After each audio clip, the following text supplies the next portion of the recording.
जैसे जैसे कोढ़नी मतदान की तिथि नजदीक आती जा रही है, सभी दलों ने अपने प्रत्याशी के पक्ष में एड़ी चोटी एक कर दिया है।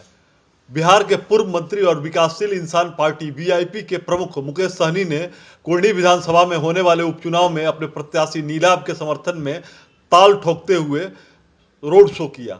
मुकेश सहनी ने कहा कि यह उपचुनाव वीआईपी केवल लड़ने के लिए नहीं बल्कि जीतने के लिए मैदान में उतरी है। पूर्व मंत्री और वीआईपी सुप्रीमो सन ऑफ मल्लाह मुकेश सहनी ने कहा कि यह उपचुनाव वीआईपी केवल लड़ने के लिए नहीं बल्कि जीतने के लिए मैदान में होगी। पूर्व मंत्री और वीआईपी सुप्रीमो सन ऑफ मल्लाह मुकेश सहनी ने कोढ़नी विधानसभा के महंत, मनियारी, अमरख, रत्नौली में वीआईपी प्रत्याशी नीलाभ कुमार के समर्थन में जनसंपर्क किया। बिहार में विधानसभा की एक सीट कोढ़नी में उपचुनाव हो रहा है, जिसमें दोनों महागठबंधन और एनडीए के बड़े बड़े दांवपेच आजमाए जा रहे हैं।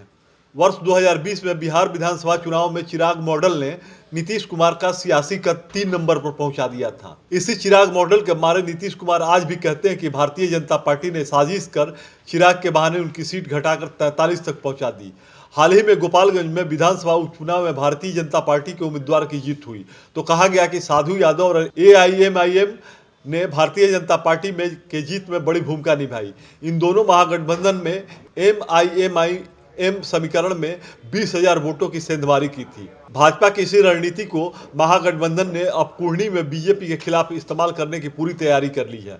इस बार महागठबंधन में नए चिराग बने हैं मुकेश सहनी। मुजफ्फरपुर जिले की कोढ़नी विधानसभा क्षेत्र भूमिहार बाहुल्य है और यहाँ 60,000 सवर्ण वोट बैंक है।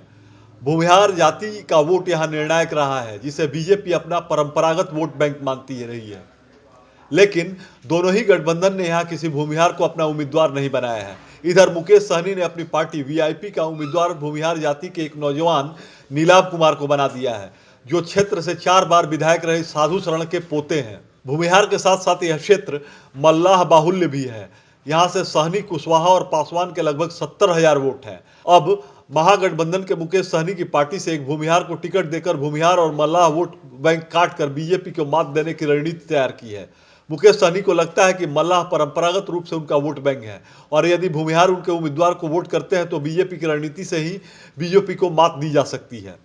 भारतीय जनता पार्टी यहां से पूर्व विधायक केदार गुप्ता को फिर से अपना उम्मीदवार बनाया है तो महागठबंधन की तरफ से जदयू ने पूर्व विधायक और पूर्व मंत्री मनोज कुशवाहा पर दांव खेला है। दूसरी ओर मुकेश सहनी कोढ़नी में ताल ठोककर सभी समीकरण को दरकिनार करते हुए जीत का दावा करते हुए चुनाव प्रचार में दिन रात एक कर दिया है और जोश जुनून को बरकरार रखी है और एक एक गांव हम लोगों को इसी तरीके से घूमना है और हमारे प्रत्याशी नीलाभ जी को जिताना है। तो मजबूती से नाव छाप पे अपने अगल बगल में दोस्त मित्र बाकी पार्टी जो है वो 7 पार्टी के साथ गठबंधन किए हैं। 4 पार्टी के साथ गठबंधन किए हैं, लेकिन हम लोगों ने जनता के साथ गठबंधन किया है। इसलिए पार्टी के सभी पदाधिकारी यहाँ से जुलूस निकल के घर जाएंगे और अपने अपने घर पर जो झंडा आपके हाथ में है वो झंडा अपने घर पे लगना चाहिए।